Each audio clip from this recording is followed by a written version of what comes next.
happening now. We'd like to welcome our viewers from across North America and around the world. This is the EdTech Situation Room, episode 292 for May the 3rd, 2023. My name is Wes Fryer, wearing my Ted Lasso Believe shirt. Actually, it's our school shirt, but Jason, pointed out this is Ted Lasso, which you can't tell if you're listening to us. But if you're watching the video, you can. I'm coming to you from Charlotte, North Carolina, where again it is not snowing, but I just love the virtual, fireplace and snow. I think we had, I don't know. It was a lovely day. It is definitely spring here, but I see that you have the mountains in the background, Jason. And I noticed the time zone difference because you got the sun streaming in there. So joining me as always from the beautiful Missoula, Montana, Dr. Jason Neiffer, EdTech guru of the North, partly AI generated tonight, I see. Yes, yeah, I'm just going to give into it and see if I can evolve to be a part being, part AI. Yeah, good evening, Dr. Fryer. My name is indeed Jason Neiffer. I'm the executive director of the Montana Digital Academy, which is Montana State Virtual School with offices on the beautiful University of Montana campus right here in Western Montana. And so great to spend the evening with you tonight. And I don't know if the chit chat is our agenda. So tell us what this podcast is all about, sir. Well, the rumor is we're going to talk about some EdTech news. So we have curated a list of links, and of late, Jason has been great, like moving up the links from past weeks. So we probably have about 20 links under the category of AI. We're going to talk about the educational technology and technology news as it may apply to teachers, students, parents, and schools. In addition to AI, which if you look at that, we're going to spend 4 hours tonight talking about AI. We're not. We're going to talk about Google, or we could talk about Google, Microsoft, ebooks, security and privacy, social media, the tech correction, copyright, intellectual property, like war, culture war, chip war, Microsoft, and we will end with our geeks of the week. So what is your preference tonight, Dr. Neiffer? Shall we jump straight into the rabbit hole, which is AI, or do you want to talk about a few other things before we do that? Well, I mean, I would say that there is an awful lot going on in AI world, and it's probably and I will fully acknowledge that I am part of the problem of AI discussion sucking the oxygen out of everything else that's going on in tech world. But I do think it's important to articulate that this is a pretty significant shift, and if you don't think this is a big deal or it's being overhyped, I think you're underestimating what's coming in your direction. But I'd say let's maybe do a couple of other random topics and then we can jump in. And before we do, I want to thank you for your encouragement to be utilizing my ChatGPT subscription, which I have been paying for, but I had not been using a lot. And I've been using it almost every day now. And to your point, if you don't think this is a big deal, I don't think you've been playing with ChatGPT, because if you play with ChatGPT, or like you just seriously, use it to do your work and to make your workflow more efficient, I think you'll be blown away. It is really astounding. And so, we're here to stay updated on the tech news, but we're also here to, think about the ways that we want to utilize tech tools. And it's always interesting to, kind of compare notes as far as what we're doing. I did also use Canva to create a video for my class the other day, and it was absolutely lovely to drop in the clips, drop in the audio, and here we go. So the influence but it didn't involve spending more money. So sometimes Dr. Neiffer, leads to some budgetary expenditures in the Fryer household, but that was not the case. My sincere apologies. That's okay. All right. Where would you like to start before we go into AI world? Well, let's. This is something we've actually talked about quite a lot. A couple of quick hits on kind of digital reading. First and foremost, an article from Good E-Reader on April 29th. Gen Z prefers print books, not ebooks, and the author there is cites a McKinsey report that says that book sales have reached a record of over 843 million units as of 2021. And despite that, millennials are reporting that they prefer printed books over they're kind of ebook cousins, and it cites a couple of different pieces here. One of them is the tangibility of print books, tradition, nostalgia is part of it, and also um, comfort, because most readers find ebooks inconvenient to carry and read. And I think this is super interesting for a variety of reasons, in part because this is not the first time this topic has come up. And I can think back to well, when first of all, obviously when the Kindle was released, which I think was 2007, 2008, if I remember correctly. And then also there was a huge kind of a boom period of ebook readers. And I'm trying to remember the Las Vegas conference in January that has all the new tech stuff. Yes. Why are we not That's remembering right. this? It's a That's sign right. of our advancing age. That's all right. Big conference. Well, there was one year where there was just a massive explosion in ebooks or ebook readers, and there CES. were CES, the Consumer Electronics Show, and CES one year had just this shocking number of new ebook of physical platforms. So the actual hardware. It was the year of the ebook and how the ebook was going to change everything. And don't get me wrong, obviously ebooks have changed a lot of things, and for no other reason, and we've talked about this one a couple of times in the podcast too, the opportunity for people to sell to a wide audience via ebooks is pretty extraordinary. And you can publish an ebook overnight, like overnight you can publish one with a click of a button. And in fact, there were times in my past when I've taught sections of the EdTech class at the University of Montana, where I had my students, that was one of our projects, was to publish an ebook together as a class. And it was an interesting experiment, and it was, I think, very poignant in highlighting, how the publishing industry has changed. But there is some evidence, right, that there still remain strong preferences. And I think about it in context of the last time I talked to kind of an adult group about this was some time ago. It was I was hosting a table at a fundraiser for the Helena Education Foundation, which is the education foundation in the city that I spent most of my time teaching. And this was 2012, 2013-ish. And my table was talking about the kind of the romance of paper, and that they felt that the physical newspaper or the physical book had a certain romance to it that was hard to give up in comparison to the ebook platform. So I guess I'd start here, Dr. Fryer. Where are you at in this? What's your physical book diet versus your ebook diet? Well, audiobooks are definitely figuring high in my book consumption diet. I have been working to to force myself to read and consume books, versus just Flipboard and Twitter and articles and things like that. Because of my my age and my eyesight, I definitely prefer being able to enlarge the text on ebooks. So I'd say I'm solidly in the ebook and audiobook camp. But I was just trying to look up on my blog. Maybe Peggy can help us. And hello, Peggy. Remember this. There was a fantastic tool that came out in probably the late 90s, might have been early 2000s, but it allowed for teachers and students to annotate, much like the Kindle, lets you highlight and see popular highlights.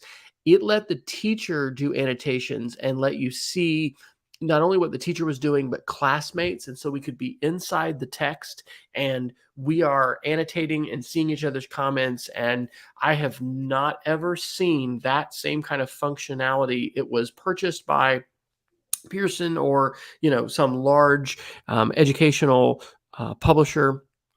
And then it basically went away. So I don't know if you remember what that was or if Peggy does, but man, I would love as a teacher to be able to have that kind of functionality, to be able Yeah. to be in the text together with my students, see their questions, see annotations, see highlights and all of that. And I know that DRM and the ways in which copyright and things like that, play into it are an issue, but it just seems like Amazon's kind of taken over the world of ebooks, and I'm kind of happy with that from the standpoint of having made an investment in not only iPads, and of course there's the Kindle app, but also actual Kindles. And I've experimented with that, with the idea that, hey, I'm going to be less distracted. When I think Bob Sprankle gave me that idea years ago, that if you're using this single-use device, maybe you'll be a little bit more focused and less distractible. But Peggy's asking if it was for Adobe Books. I don't think so. It was not an Adobe product. It was another tool. There was a librarian in Enid, Oklahoma, whose son was, I think, working on that project, and then it got bought out. I'll just have to go, do a little bit more research. But that kind of function, I don't know. What does this look like at the Digital Academy, Jason? Are you all strongly in the ebook court? Are you at feed in both places? Or can you generalize? Well, I mean, it depends if we're providing the resource or not, right? So, for example, in all of our advanced placement classes, many of them have a requirement or a strong suggestion to utilize a textbook along with the class itself. And in those particular cases, there's just no economically or time sensitive way for us to distribute paper textbooks in that way. So we provide ebook codes to do that. But at the same time, we also try to adopt college textbooks that a used copy could be easily picked up and utilized in its place, because I get the nature of it. And I have to be, really clear about something. I love ebooks. I think ebooks are great. I have a huge Kindle library. I also have access to other platforms that provide me EPUBs and stuff. But as I've been mocked a couple of times on this podcast, up here just over my shoulder, taking my virtual background off, is my current stack of books that I want to read. And there's another stack of books I want to read. And there's another stack of books I want to read. And there are, for me, certain applications that I much prefer on a paper book than I do an ebook. And a couple of good examples of this, my strategy for travel books, for example, and I'm doing this right now. My wife and I have planned a summer trip. We're going to go to Germany and Sweden in June. We're going to hang out with I guess we can call them family now. We have family in Sweden that we're going to hang around for the Midsummer Festival, which is the summer solstice festival in Northern Europe.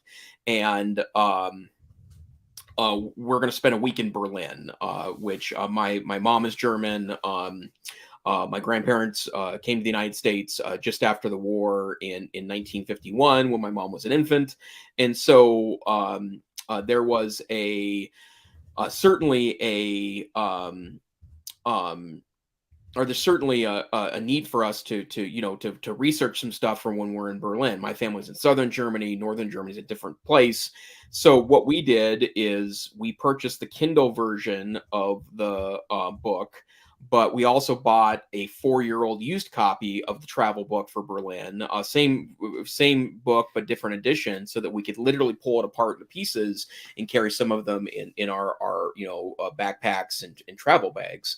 That's an example. When I read an educational book, if I'm not going to read it cover to cover, if I'm just going to read 1/3, 1/2, 3/4 of it, or use as reference material, I also prefer a print book over that. And when I'm reading trashy sci-fi novels, which I do occasionally, I also prefer that in print. But nothing beats, and I carry a Kindle with me in my larger day pack, episodic reading or reading on the bus or flying on an airplane. It's pretty hard to beat the Kindle. And there's been a resurgence in independent booksellers in the last couple of years. And some of that certainly is a pushback against Amazon, but also some of that is a pushback, I think, against the culture of ebooks, that some people do vastly prefer the print edition of a book. Okay. All right. Well, I didn't know whether to put this one under AI or social media, so I did it under social media. This is from The Verge on May the 1st.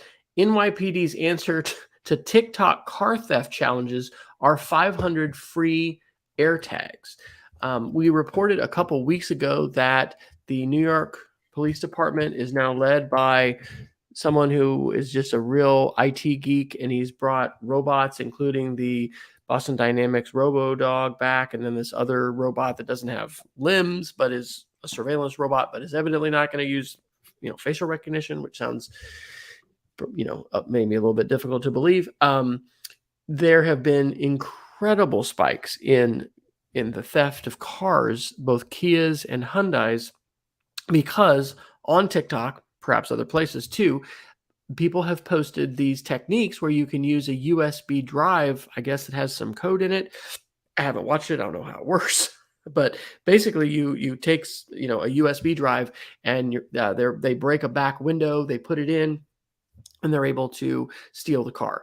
So in order to track those, the Newark Police Department is clear to say this is not their direct tracking, but if a person, a constituent, has had a vehicle stolen, they're able to get that person's I guess either that person's iPhone, or maybe they can also share the location data from their phone, but they're able to then use the AirTag to really precisely track where that vehicle is. They're also in Charlotte. We do a thing at the end of the year. We call it Capstone, but our students work with local nonprofits and government agencies that are in the Charlotte area to help address challenges and things that they have. And when the police department came and spoke, they are giving away all of these steering wheel locks, again, to try to prevent theft, especially from those particular vehicles, but also other ones too. So interesting. I don't currently have an AirTag in the car. Of course, we also have used cars that are probably not on the top of anybody's list to try and steal. But I thought this was interesting. And, Apple has been addressing some of the AirTag, stalking issues, so that when you have an iPhone, and I think maybe you can have an Android app that does this too, if an AirTag that is not yours is traveling with you, it alerts you to that fact. But any thoughts about this, and any updates in AirTag usage in your life, Dr. Neiffer? Well, I mean, they're critical for me, and I probably have, I don't know, a dozen or so of them now. My wife is using them too, and she's a much less techie than I am, which is probably a shock to people that know me. But the bottom line is that for me, it's really two things. It's leaving things behind that reminds me of things, and I do carry a fair bit of stuff with me that's critical for my health. For example, I take a couple of varieties of insulin because I am diabetic, and that's something that if I leave behind at a restaurant can sometimes be very difficult for me. And in fact, there was one time in my entire history of taking insulin that I actually left it behind in another town when I was traveling, and I had to retrace my steps. It took me hours, and if my phone just notified me that particular item was away from me, I would have been able to easily track it again. And I think they're also absolutely invaluable for traveling. For me, throwing one not just in my luggage, although I do have an AirTag in my travel bag, I also have it in my backpack and in my day bag, and have various pieces there. And I just think that's really critical when I just don't want to have to find stuff, right? I do think there's privacy concerns. It's interesting. I didn't tag this article, but I did read a brief part of an article the other day that Google and Apple are actually going to pair up together to allow Android phones to do similar types tracking as Apple phones will do if an AirTag is following you around. I suspect that it might be a mutual agreement, because I also read recently that Google is rebranding their version of the AirTag as the Nest Tracker, or Nest Tag, I think is what it's being called. Nest is the brand name they purchased a couple years back, and it's become part of the broader Google ecosystem. But I know that there are issues and concerns, but I think it just makes sense, right? And I do think that in this era of heavily connected devices, being able to find objects in your life that are of both value and import to you is a pretty good thing. But I also agree that we need to continue thinking about the context of privacy and security around these particular devices. We had a recent key loss situation in our house that wish we had, had an AirTag on those keys, and so now we do, and we have them on our dogs. Um, I have a Nest question though. Do you have a smart thermostat? And is Google, from your reading of the tea leaves and the articles, investing in Nest? And I would like to have a smart thermostat. We had one that was provided by our electrical company in Oklahoma, and they had these smart hours, and so it would reduce the temperatures and things like that in the summertime when there were peak hours and the highest charge and all that kind of stuff. Are you doing smart thermostat, and do you have a sense if Google's Nest would be a good investment at this point, or is there another Google compatible smart thermostat that would be better? So I don't have a direct recommendation here, and part of the reason why, and let me assure you, this frustrates me. I've yet to live in a home that supports a smart thermostat, and actually, that's not entirely true. A net connected thermostat, because net connected thermostats require more power than even the traditional variety of smart thermostats. So in the last 3 homes I've lived in, we've had a smart thermostat, but it's a programmable one that's battery powered and doesn't have the extra pieces. And Hmm. I know 4 or 5 people. This is the nerdier side of my friend group and my peer group that all are big fans of it. I would just like to be able to, on a really cold morning, pump up the heat a couple minutes early before I stick my tippy toe out of bed. Being a Montanan that happens to have our primary bedroom is actually a basement room, so it's wonderful in the summer, and actually not too terrible in the winter because of the insulation of the ground. But yeah, I've heard great things about Nest. I also know that there are lots of subtle things in most of the good smart thermostat platforms. Like, for example, it will continue to run your fan after your air conditioning turns off, because it tries to blow the extra cool out of the pipes, right? So you get the maximum juice out of it. And what I like about the notion of a net connected thermostat is exactly what you spoke of, this notion that you can hook up with other data sources. There's good ways to both conserve energy in that way, and still get great comfort out of what that's doing for you. In Oklahoma, it was called Smart Hours, and it was OG&E, which is the big, electrical company there. I think we saved a lot of money because by signing up for Smart Hours, you allowed the company to have direct control over your thermostat, and you could override it. But again, and we had lots and lots of hot summers, where the cost of electricity per kilowatt hour just really shot through the roof. And that was actually good from a grid standpoint to allow the electrical companies to have some control over that, because they're trying to manage the grid and manage demand and all that kind of thing. So I think from a grid and a community standpoint, being able to have those kinds of thermostats is probably even better. But yeah, I'm glad to know that about compatibility. We just actually had our air conditioner fixed because it wasn't blowing cold air, and hey, lo and behold, do you know how much Freon costs, by the way? A When lot. $300 a pound.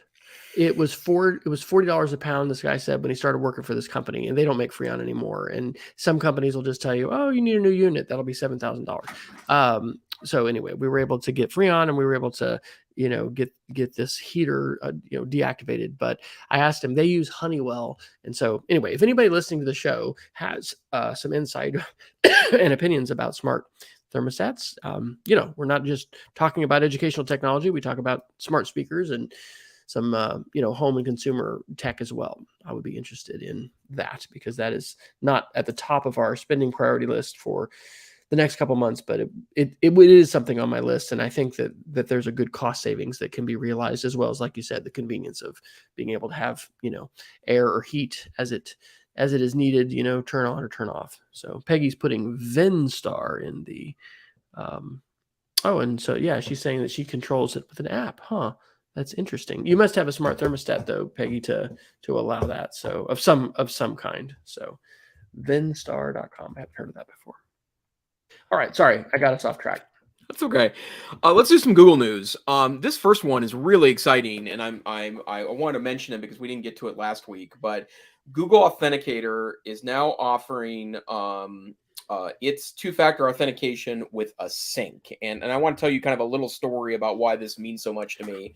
So I am a very ardent fan of two-factor authentication, and I also know that in general, when you can use an app like Authy or Google Authenticator, that's more secure than using a phone number for several reasons. The first one is that you don't always have access to your telephone, right? Or I'm sorry, you don't have access to a telephone connection. So getting a text message isn't convenient, but also text messages are relatively insecure in comparison to these apps. And a couple years back, we started setting up multi-factor, two-factor authentication in several of our properties at work. And as it turns out, many of them use Google Authenticator, which was great until I figured out, and this is when I was switching phones a little more regularly when I was an Android user, is that you couldn't back up and restore your 2FA codes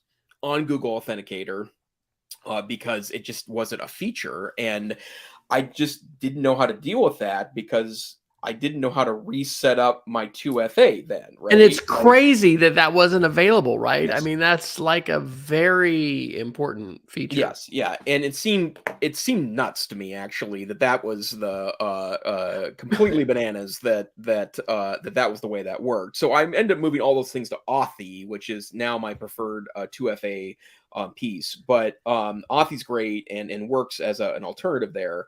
But what I would also say that is also a part of this is that the app itself is getting a refresh and a new icon, and it's also kind of improving the way it's showing you the codes. And so, not that you need the excuse, but if you don't already have an app, Google is now a much better option than it was before because it syncs your codes across your devices.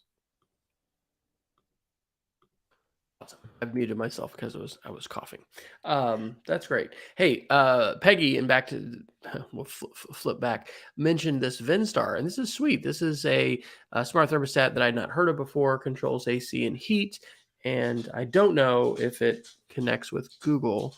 You have to tell us, Peggy. I don't know if you're a Google Smart Home or Apple Smart Home, but through the app anyway, that you can have that control. So it is kind of nice sometimes when you have unified dashboards and all that kind of stuff. But yeah, that looks like a great option. But compatibility does appear to be an issue. So I have a very old HVAC system, so I don't know. We'll just have to see. But hopefully there's a solution that will be smart compatible.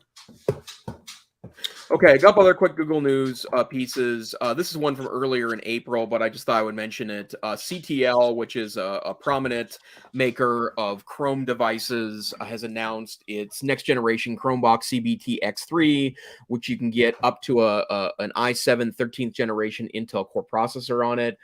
We have a couple of these devices at work, and I must say, if you are a Chrome OS master, which I'd say I qualify in that realm, and you want the desktop experience, it's pretty hard to beat one of these CTL Chrome boxes. You're going to pay a premium price for it if you get the more extensive processors like the i3, i5, i7 processors, but you can configure them up to 32, I think even 64 gigabytes of RAM and more storage if you want to. But I have to say, despite perceptions otherwise, once you get kind of immersed in the Chrome OS architecture, it's very easy to be a power user there. And for almost 3 years, I was using a Chromebox at work as my primary machine. I had it plugged into a couple of ginormous monitors, which is really important for me for productivity.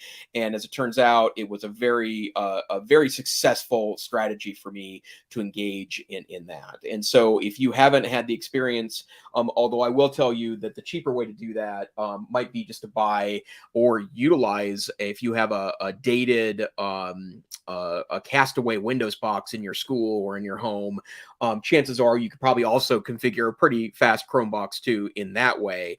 But if you prefer to stick with the hardware, or you absolutely need Android apps, that's certainly an option. I got a couple comments on Chromebox, but I'm going to go to the chat. Welcome, Elizabeth Springer. She writes that she got trapped in a loop, back to the 2FA Google Authenticator situation, when she lost her Android phone and couldn't get in to find my phone without the 2FA that texted her phone that was lost. So yeah, I put the link to Authy, and I don't know where I had discovered that a while back, but that is my primary tool for being able to authenticate to a whole host of different sites, and it is login, so you can access it. It has an Apple Watch app, which I use all the time, but I think 1Password and password managers also have that function. and I've experimented a little bit with that. And so if you're invested in a password manager and you're already paying for it and you've already got that layer of security, 1Password, for instance, has a very, very long and complex master password. And they've got a way to use a QR code for it, but it's not just the username and the password. In order to gain access to your passwords, they have the emergency kit that you print. Anyway, love all that. That's something to probably look at. But if you don't have a solution, I think that Authy is good, but I'm glad Google is doing the sync. To the Chromebox, when I was tech director at my previous private school, we used Chromeboxes quite a bit. Now, there was also, and you can help me with the name, Jason, it was a Chrome OS on a long, like Oh, like a stick. What was that little stick called? computer you plug in with a US, or I'm sorry, What with HDMI and back. what was that one called? Do you I remember? think it was a Chrome stick. Or no, it was a Okay. Chrome bit. Chrome bit. All right. That's what it was Those called. were awesome. They Yeah. discontinued those. And then we went with Chromebox. But in our library, for instance, we had been running full blown Windows, but it was literally to just run the card catalog and do a little bit of internet research. But it wasn't like heavy lifting as far as software. And that was a absolutely wonderful thing to replace those, cumbersome and old Windows boxes with these really svelte, small Chrome boxes, which were fast, which gave us access to the card catalog through Chrome, which would update automatically. I mean, just wonderful to manage. But on the signage side, one of the things you can do with Chrome of any flavor, but certainly with Chromebox and with those Chrome bits, while the Chrome bits were cool, we used them on TVs that we had mounted in different places around our high school. And then we were able to go into what's called kiosk mode, and we were able to run slideshows. And that is a fantastic digital signage solution. And so what we would do is we had a single slideshow that would just play, and then we taught the assistants for high school, middle school, and our elementary, how to basically just change out slides with copy paste. And so it just always, would run that slideshow and school menus and announcements and all that kind of stuff. And it was all running on Chrome OS. Now, I need to check on the status of this, but our computer science department chair, along with the tech director who took my place, have collaborated on an app for Apple TV, which does that same thing. And it allows, anybody to use a simple Google slideshow and then be able to open up this app, and boom. Then if you're using Apple TV, you've got the opportunity to, have this digital signage solution, which is driven by Google Slides. So I don't know that I ever wrote a full-blown blog post about that, but we had iterated and tried different things. You can spend a lot of money on digital signage. We just found that slideshow option was fantastic, and the Chromebox was inexpensive. It was reliable. We had some timers, that would come on, and that way the TVs wouldn't run all night. Come on in the morning as kids came in, and boom, there's your slideshow. And assistants would set that up usually right before they would leave at the end of the day. So the next day the signage was ready to go. So love Chrome boxes, love kiosk mode. And if you've got that kind of a situation where you basically need the Chrome browser and you want something that's fast, a Chrome box is a great way to go. Yep, I couldn't agree more. And and I would also say too that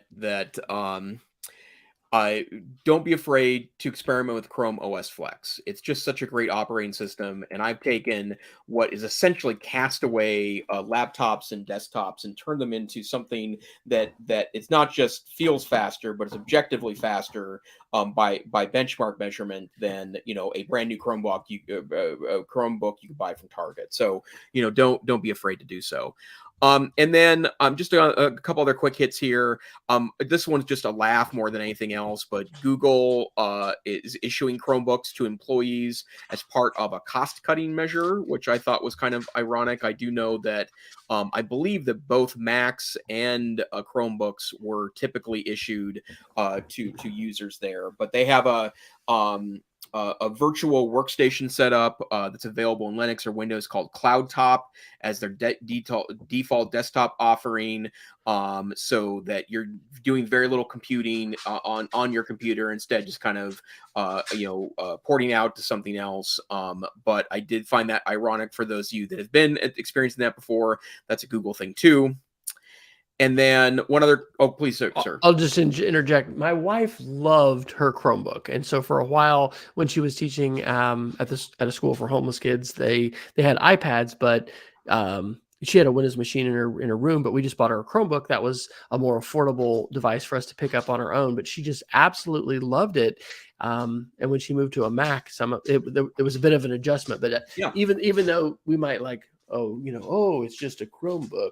I mean, a fast Chromebook is an amazing device. And Yeah. no, the trackpad, I mean, I'm sure they're better, and it wasn't the MacBook Air, but they've gotten really, really good. And I don't think it's anything to turn your nose up about. So that's pretty interesting. But hey, they're eating their own dog food there, right? So that kind of makes sense for Google.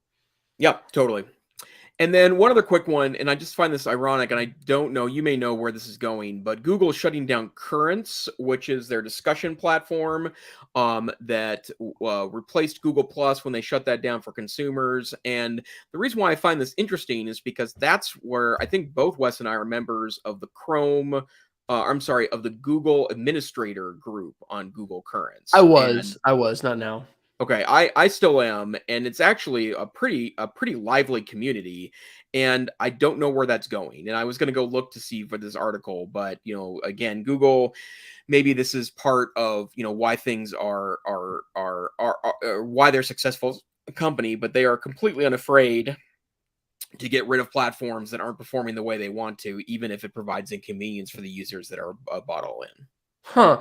Wikipedia is saying that Google Currents is a news app, an app developed by Google that provides subscribers with electronic access to full-length magazine articles. Are there two different versions of Currents? Because there I don't might know. be, because I'm just looking now, because the article is definitely talking about Google Plus. Yeah. Huh. I have not experienced that. I remember it as something that had to do with news, but yeah, it Currents was what they called the replacement for Google Plus, the discussion boards, right? Interesting. And they called it Currents for that reason. So Okay. yeah, interesting that there might be multiple products there. Yeah. Okay. Let's see. Well, we're about halfway through. Do we want to? Oh, let me do a quick Mastodon one. I'm using Mastodon every day. I'm cross posting still. I haven't given up Twitter. I probably should. But I'm cross posting. So Mastodon though is the federated alternative. And now, are you a member of Blue Sky? Have you joined Blue Sky or beta? I'm still on the waiting list. Okay, so Blue Sky was, Jack Dorsey, I guess, founder of Twitter's, and creating it as like a redesigned Twitter. Anyway, there's some different influencers and celebrities and people joining it, but Mastodon is federated like email, and it has a commitment to not, becoming centralized and being bought out by tech billionaires and whatever. But the sign up process can be a little confusing because you have to find a server to join. Jason and I both happen to be on mastodon.cloud, which incidentally, I would like to know a little more about the owners of that, because when I've tried to get some information, it hasn't been super transparent. They finally updated their server version, and we can now edit our toots, as Mastodon posts are called, which that happened a couple months ago. But this article from Ars Technica, which was yesterday on May the 2nd, was headlined, Mastodon fixes confusing sign-up process to attract users fleeing Twitter. And basically, they're allowing you to directly sign up on a central server that the Mastodon, Foundation maintains. And then you can switch off later to something else. So it's interesting. And I think things continue to scale okay for Mastodon. I haven't read about outages. I haven't experienced them. I really, really do think that we are better served as a society by being off of Twitter specifically, and just the idea of just centrally managed platforms. I don't know. I'm continuing to use Facebook. I love connecting to family on Facebook, but we talked a couple weeks ago about National Public Radio, NPR.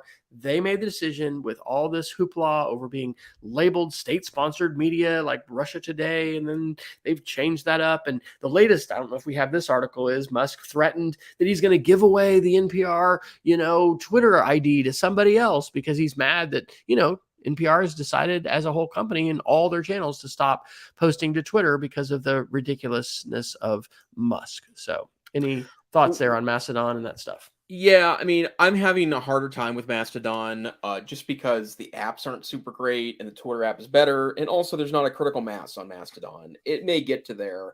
Did you say you were on Blue Sky, Dr. Fryer?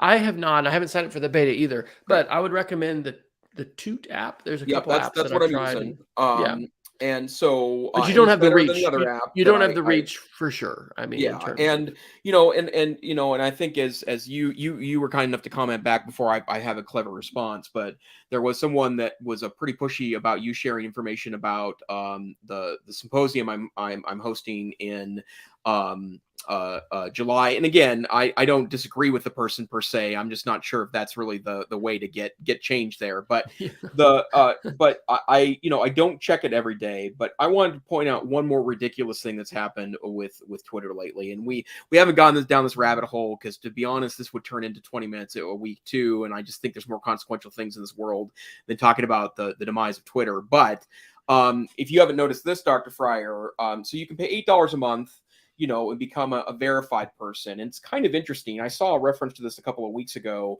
that suddenly now verified has not been people you trust. It tends to be people that are verified tend to be people that are looking to troll you, as opposed to lead to conversation. That's a bad sign, Mr. Musk, about the direction of your platform.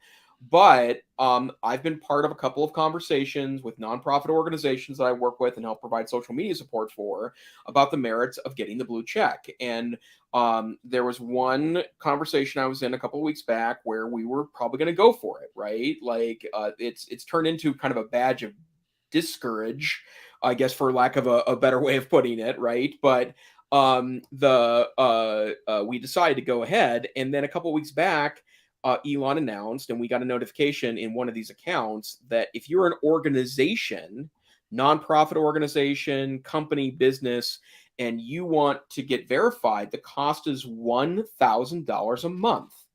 And that's insane, right? To first of all, to not create a cost differential for nonprofit organizations, but more importantly, it just so diminishes the power of Twitter, especially, I'm sorry, it inflates the power of Twitter, especially if you're a new Twitter user, or more importantly, you have a really niche audience. And there are reasons that a nonprofit organization might want to go ahead and get verified, including at some point they're going to reserve the for you column, which kind of mimics a TikTok feature, to people who have the check mark. And it's just ridiculous that's the direction that organization is going into. And I get that Mr. Musk is trying to create a profitable business where it wasn't one after he took over.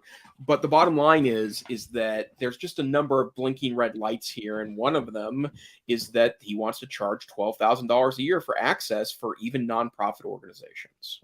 it is. It is. I'm going to go back a little bit in the chat just to give voice and amplify Betsy Springer's comment. She loves her Chromebook Plus. She took it to a conference recently, and where she presented, I took our personal Chromebook. It was an older Dell 11 from just years ago, 4 years ago when I went to Egypt, and I Yeah. was paranoid about customs and uh, it's the whole privacy thing. What are you scared of? You have I didn't have anything illegal, but anyway, with stories about your data being, sucked off your devices and all this, I took an Android phone. I took a Chromebook. It was being very safe, but it was wonderful. I had my, my HDMI to VGA adapter, which I needed.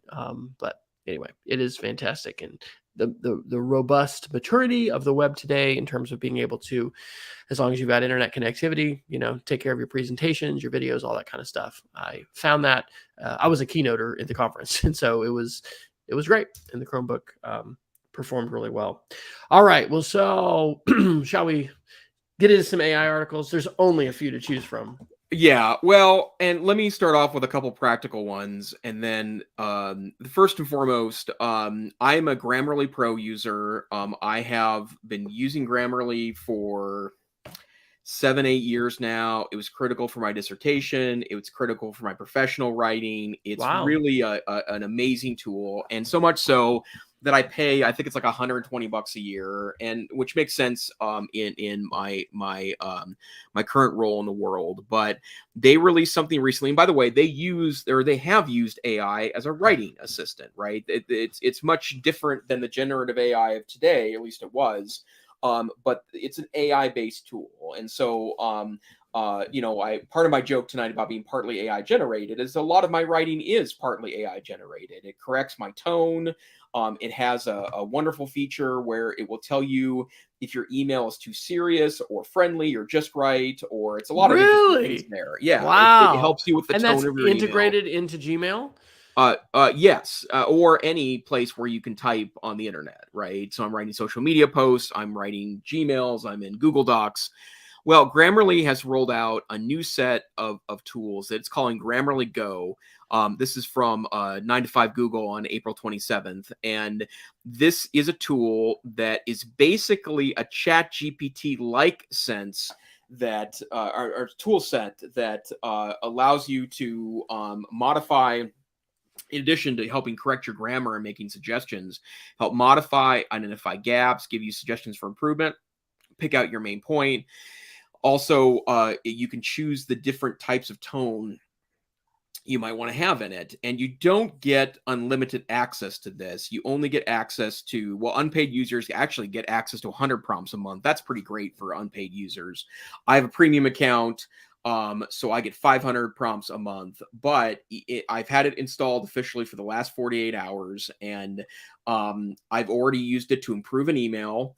I sent out an informative email to a colleague yesterday, and there's a button on there that basically says, tell me what the main point is and give me ideas for improvement. And I took 2 of those ideas from the email. You can also press buttons that say shorten it or simplify it or identify gaps, pick out my main point.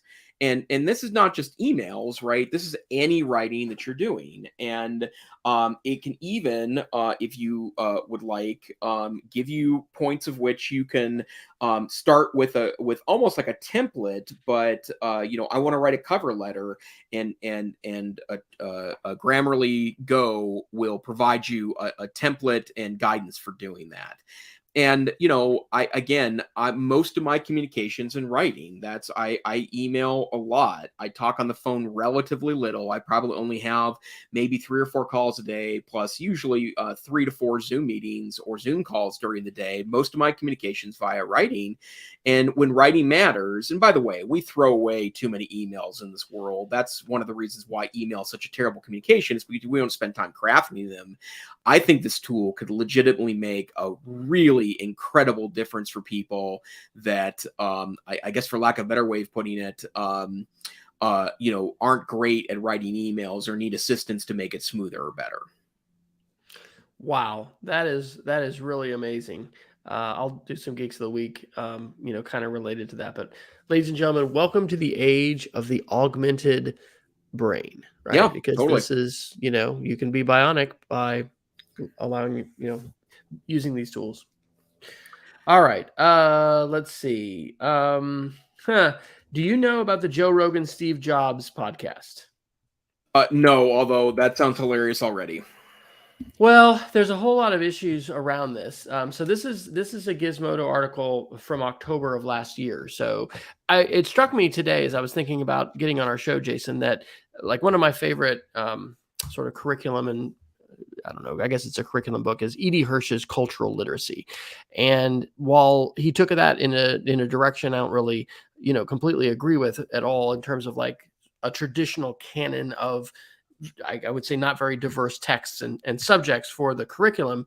There's a lot of good project-based stuff that he did. The idea of cultural literacy is if we're going to have an intelligent conversation about a topic, it's very, very important and maybe even just mandatory that we have similar background knowledge. So if we're going to talk about genocide in Rwanda, let's make sure we know about, Nazi Germany and World War II, et cetera. It occurs to me that, and this is happening so quickly, that there are some different sort of milestone big events that are happening, sort of like with the Kevin Roos and Sydney incident with AI, where Sydney ended up telling him that he loved that Sydney loved him and trying to get him away from his wife. And that caused Microsoft to make all these changes in Sydney. But that's a big event that's good for people to know about. Well, there's something, and I will reference the podcast. I'll have to do that. I'll have to put it into the show notes later. It's one of the podcasts that you had referenced maybe in a couple of shows ago when we did podcast recommendations. Let me see if I can go back to get it, because I just if you're subscribed to our Substack, we've been publishing a bunch. Cortex. You referenced a Cortex podcast that I've been listening to, and so it was when AI art will make marionettes of us all before it destroys the world. October 19th, 2023. Okay. Relay FM. I'll drop this into the chat. I have almost finished this and it's fantastic.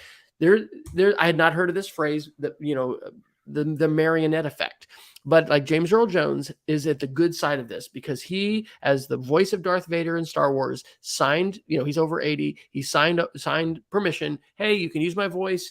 I'm tired of voicing over Darth Vader, use my voice and I'll take the royalties, go for it.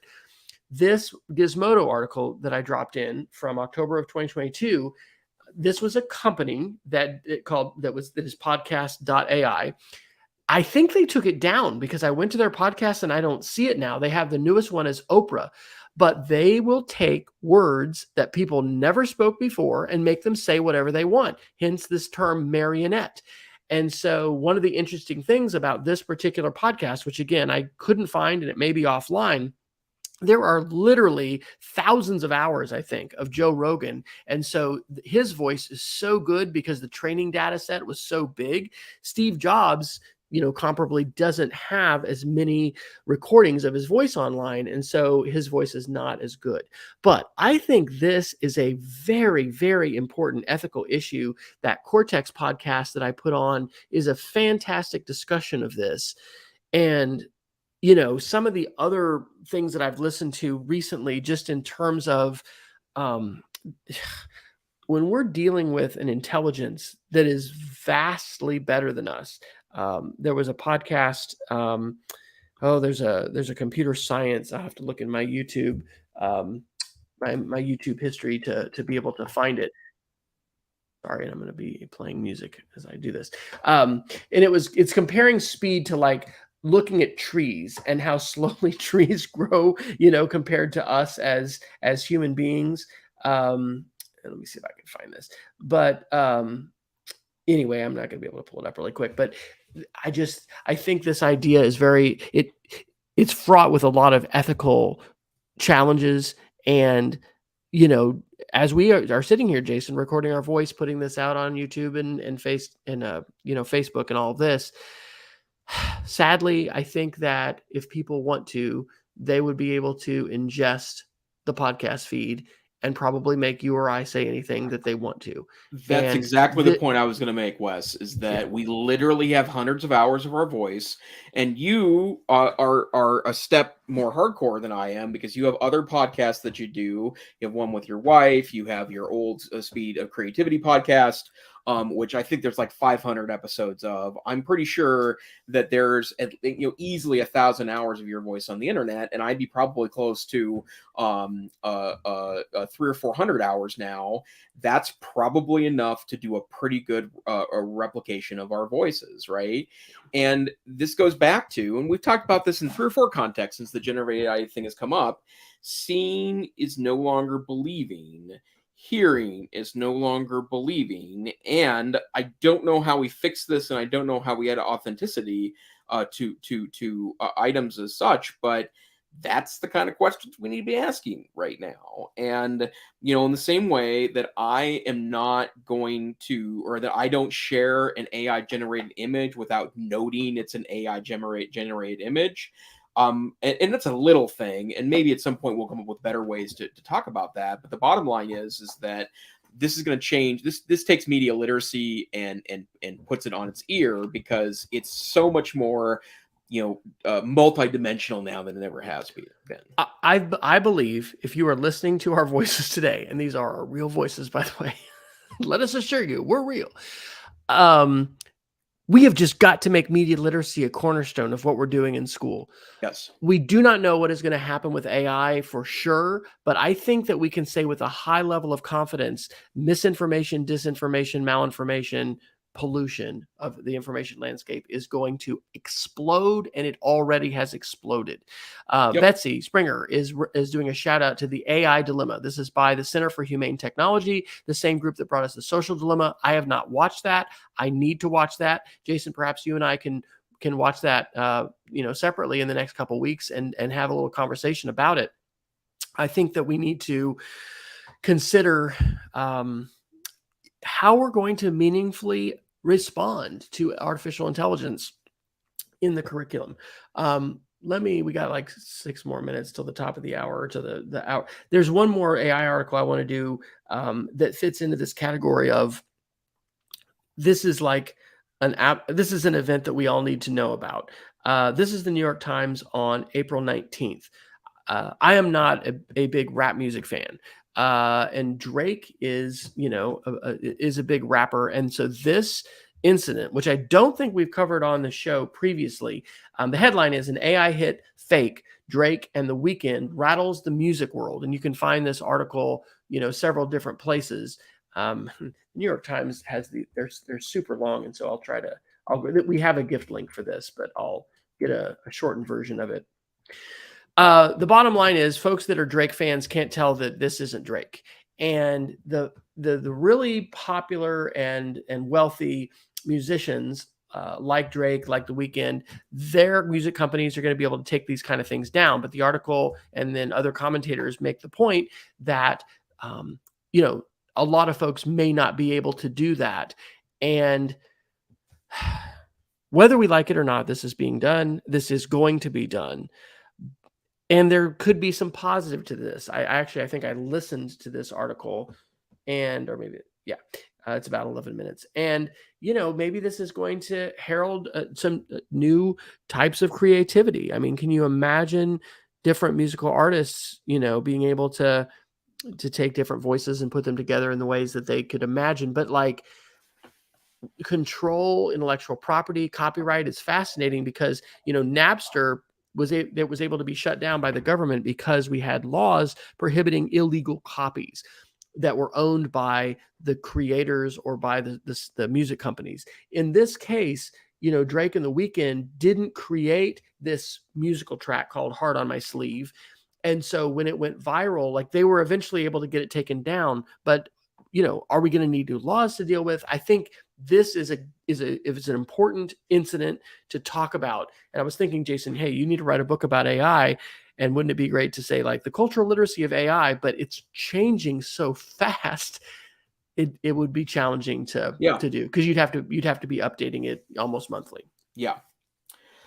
Well, we're going to go past the top of the hour. By the way, excellent tip from Betsy in chat tonight. The families should have a code word to protect from spoof calls for help using your own voice. And I'm going to do exactly that with my parents as soon as we're done tonight, Betsy. Excellent idea. And I will talk to both my parents about that. My parents are both in their 70s.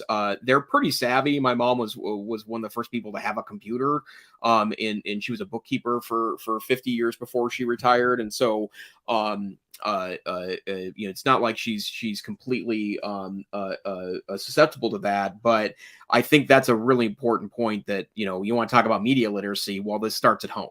And this links to what we talked about a couple of weeks ago, where those kinds of spoofed calls, where you're getting a phone call from someone claiming to be your mother or your father, and they really sound like them. That's what you're talking about, right? Yeah. In order to make sure it really is them. And this is the authentication, right? We're not going to be able to do a retinal scan or a thumbprint scan or something like that. Isn't that just crazy? Wow. Yep. In fact, I just wrote a note to myself that I'm going to do that for my staff at work too, because and it probably doesn't impact everyone, but for Dr. Fryer and myself, with literally hundreds of hours of training data on YouTube. The other thing I would say is we can treat this like the bank, right? You get a phone call from the bank, Yes. Hey, or Amazon, hey, you used to just have a $300 package delivered to blah, blah, blah. This has happened to me, by the way. The best thing to do is to hang up, and then call your bank. If you get this kind of a phone call from your parent, you're not going to want to. I mean, maybe it is best to have that code word, and then they can verify themselves right away. In an emergency, it's unfortunate to think about having to verify it. But before you do something rash, and especially transfer a large amount of money or drive at a high rate of speed across town or something like that, I think it's going to be worthwhile to verify. Yep, absolutely. Crazy. Well, just a couple other quick ones here. The first one is this is from a source that I did click into the study and this is the fourth or fifth one down, Wes. This one's GPT AI enables scientists to passively decode thoughts in a groundbreaking study. This is Artisna, for I don't know how to pronounce it. Which purports itself to be a generative AI news source. I wouldn't have quoted this if I hadn't clicked through onto the study that talks about this. I'm going to read the study in a little more detail, but it cites the journal Nature Neuroscience and a group of folks from the University of Texas at Austin created an experiment where basically what happened was that they had, I believe, the participants either viewing media or speaking to them, and they were taking notes about what they were thinking about, while at the same time they were using passive means of recording brain activity. And they used generative AI, and at an 81% success rate, they were able to determine what the person was thinking about in real time. And that's insane to start off with. And I mean, that effectively, folks, is a mind reader, is what that is. And that gets awfully dystopian awfully quick for me. But I had never, I mean, it makes sense when you think about it that of course they did, they're working on something like this, but sweet mother of Troy. Okay, and here's a weird one, Jason. This is freaky. In episode 290, I went ahead and titled the episode "Generative Art AI." I think somebody did, and so I thought, well, generative AI art. We need to have some. So I have on Sunday started to play with some apps on my iPhone. The one I found that I liked the best was called AI Arta. It has the watermark AIBY. Maybe that's saying that it was generated by AI. I don't know. But here was the prompt I put in. This was for the show art for episode 290. I didn't put our names. I said, 2 middle-aged men podcasting over Zoom, one in Montana, one in North Carolina, with virtual backgrounds looking happy and wise. And if you click that link, Jason... You didn't even use our actual photos? No, I did not put our names in. I just said that. So we may be the only people podcasting from North Carolina and Montana. I don't know who these characters are down below. This was like the Van Gogh style, so that's why there's swirls like Starry Night in the background. But seriously, that is wild. So the AI somehow interpreted that prompt, which had no reference to you or I, and it visually, like, that's a decent you and an okay me. I think it's a better you than me. But like, what's up with that? Yeah, that's so intense. And again, I know I do we have, I mean, other than our live viewers every week, and I have 4 or 5 friends that listen pretty regularly. I don't know how many regular listeners we have. This is more of an exercise of processing, at least for me each week. But I know people get tired, and I can tell you my staff gets tired of me rambling on about AI as part of my work with the Montana Digital Academy team. So, but the really bottom line is that if you don't think this changes everything, or I have seen a lot of cruff lately about, this is particularly, it relates to education, that that this technology isn't very good, or it's being overhyped. And those two things we just told you, those are pretty darn intense. A sidebar on the Artisana website, artisana.ai, One of the most important media literacy skills, which I emphasize with my kids, and I need to keep a football in my room because we demonstrate lateral reading. We talk, or like a football lateral, pardon me, is lateral reading. Lateral reading is when you don't just stay on that website, but you go to a different site and you see what other sites say about that. I was just trying to laterally read this and I really couldn't find anything. There's not a Wikipedia article about it. I wonder how new it is. So like if I was going to go further with this, I would go into a who is search, when was the domain registered, and try to dig in. And you can vertically read too, like read the about page and what they say about themselves. But that is an essential media literacy skill. And I'm trying to do that more myself. And anyway, I was just trying to do it about that website and I was having some difficulty. So anyway, I wonder, I'm gonna do the Google thing. I think we mentioned last time there's the trick where when you Google a search, there's 3 dots. Okay, so I'm doing it. I've Googled the headline. On the article, there's 3 dots next to it. I'm clicking on the 3 dots. Oh, I didn't do it. Huh. Interesting. There's a Reddit post about it. So anyway, we digress and we have gone long. Well, I feel like we should somehow cover more because goodness gracious, this. Well, let me share with you one other revelation I made the other day. This is the second link from the top, Wes. I would like to introduce everyone to Mr. Reindeer, which is a script basically that you can enter in a ChatGPT 4. It has to be version 4 that essentially sets up an AI tutor. And I've been playing with it the last 2 days, and it's nothing short of holy dog amazing, right? But essentially what you do is you take this long set of commands and type them in ChatGPT 4, and it essentially creates a tutor that you can adjust how it works with you. So as an example of the configuration options, the depth ranges from 1, which is surface level understanding, to 10, cutting edge research. You choose a learning style, which is a term I hate because learning styles do not exist, but sensing, visual, inductive, active, sequential, intuitive, verbal, deductive, reflective, or global, and it has definitions for each. I'd also ask you how you want it to communicate with you. And you could say stoic, formal, textbook, layman, storytelling, Socratic, or humorous. The tone, debate, encouraging, neutral, informative, friendly. The reasoning frameworks, inductive, abductive, analogical, or casual. And then whether or not you want to, I don't know what update rate means, but you type the script in and then it asks you your preferences. And then you could say something like, teach me about World War II. And then it will start interacting back and forth with you. And whenever you're ready for it, it will give you an assessment to find out how you're doing on it. That's incredible, right? And that notion of using a tool like this to, for you to do self-directed learning in a way a teacher might do it, right? And again, I'm not in the AI will replace teachers camp because I just think there's too much human about what happens in the learning process. But I also pretty strongly believe that that this is going to have to be a part of especially for personalizing or individualizing learning, this is going to have to be part of our strategy. Are you a Star Trek fan? I am, as a matter of fact. Okay, so this is one of the more recent Star Trek movies where they showed sort of a holodeck, but like I think it was when the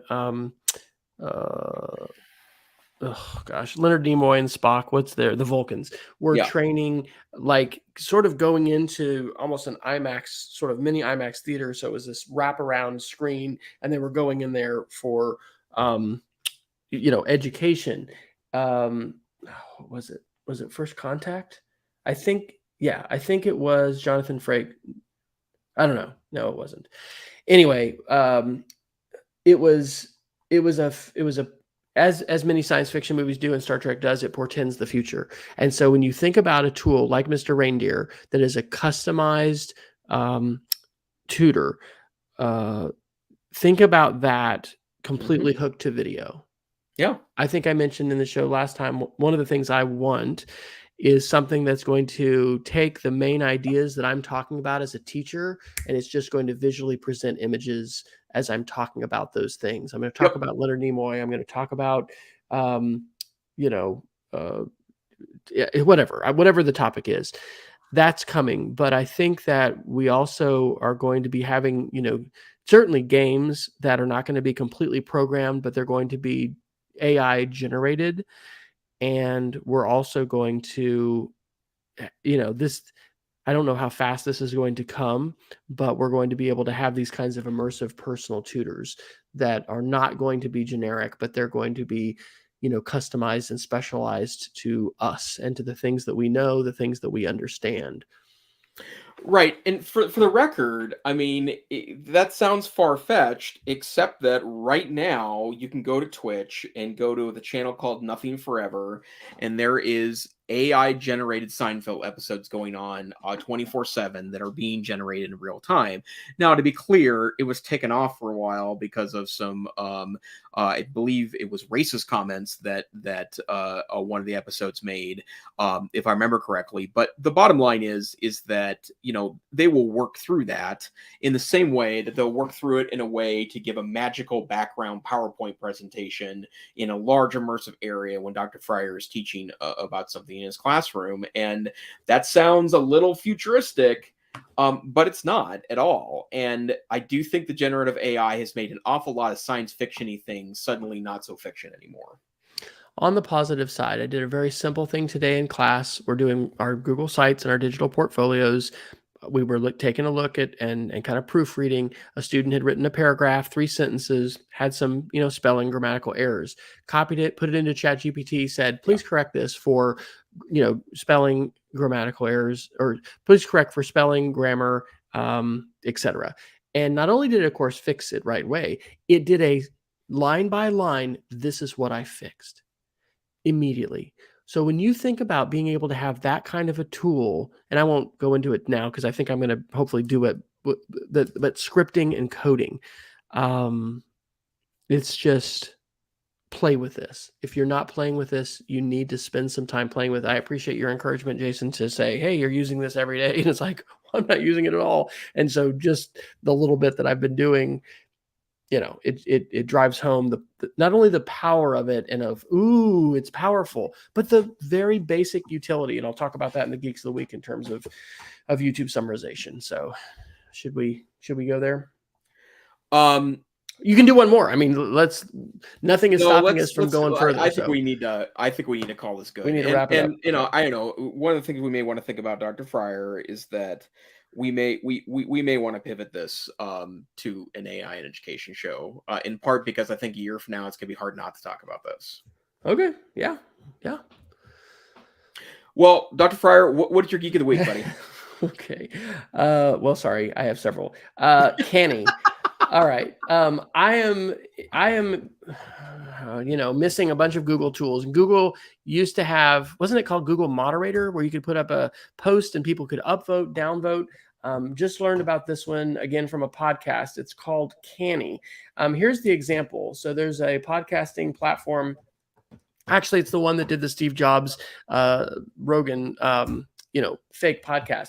But they're soliciting ideas for their podcast, for Podcast AI, using this tool, Canny.io. And so it's just kind of cool. People can suggest ideas. They can upvote. They can downvote. I think these kinds of tools, which are allowing for crowdsourcing, that could be a cool thing to use in your classroom. And so anyway, I don't know if they may charge, and there may not be a free tier.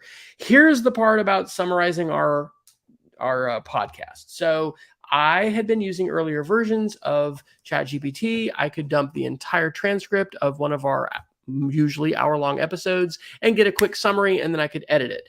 They changed it. You have to break things into smaller chunks.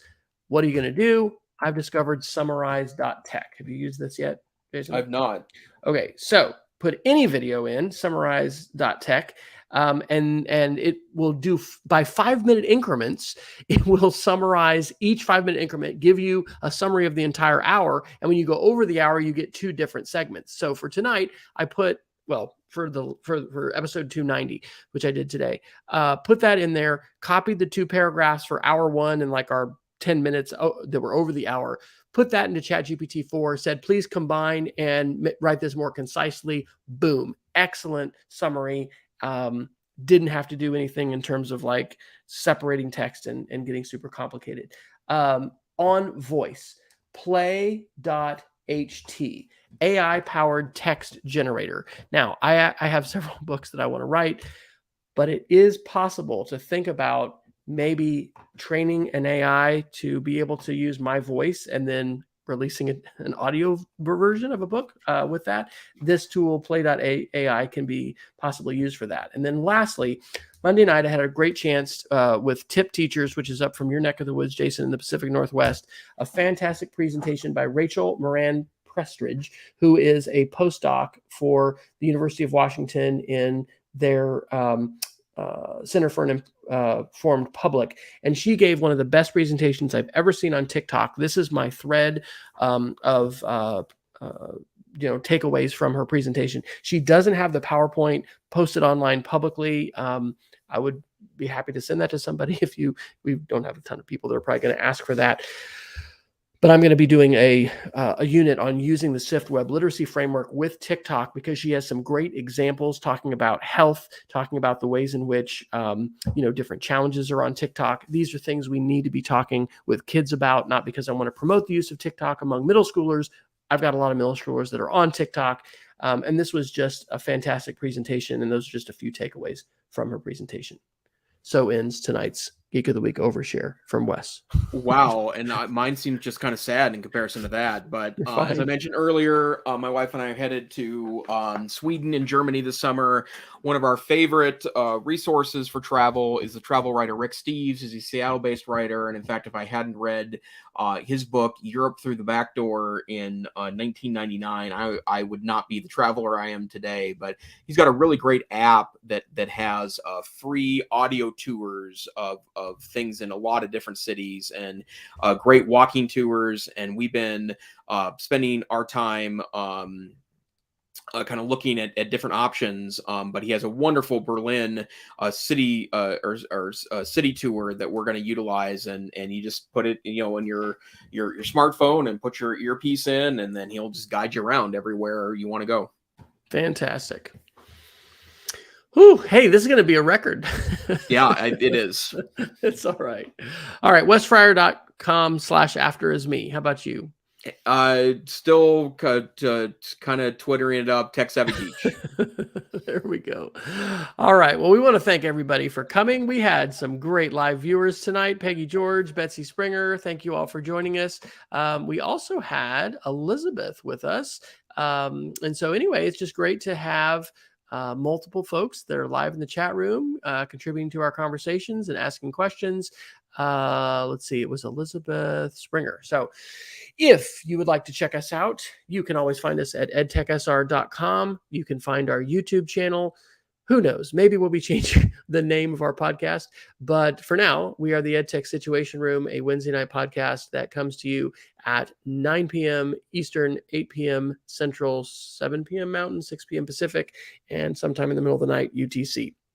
You can download the small 32 kilobit MP3 audio versions from our website, as well as smaller compressed video versions. But wherever you want to get our podcast, we would welcome any feedback that you might have.